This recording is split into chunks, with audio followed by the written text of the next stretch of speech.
Hi, it's me again with Corel Draw Tips and Tricks, and this video isn't that big of a deal, but I thought I'd include it. It's called Revert to the Master Clone. I don't know when this scenario would ever happen, but this is our control clone, and I just showed in the previous video how you could select the master, and it's going to tell you which one's your master.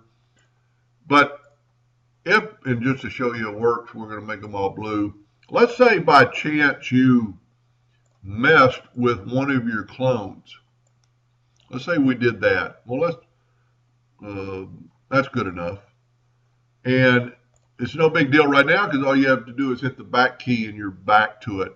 But let's say you've done a lot of other work and you've made a rectangle and some rectangles and some ellipses and you've done a lot of work and you cannot get back to that, and you really need that star to be the same size as the other stars exactly, which in a star shape would be possible.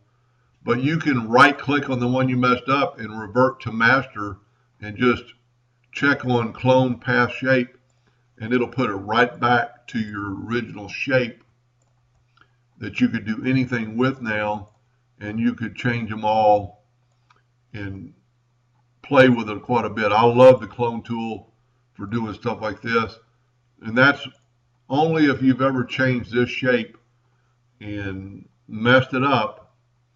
You could go back later without hitting the backup, which will work because we can just hit it and it's done. But if you've done a lot of work and then you realize, uh-oh, I messed up one of those, just right click and revert to master and press OK, and it'll put it back to what the master clone looks like. Anyway, I hope that helped a little bit. Thank you for watching.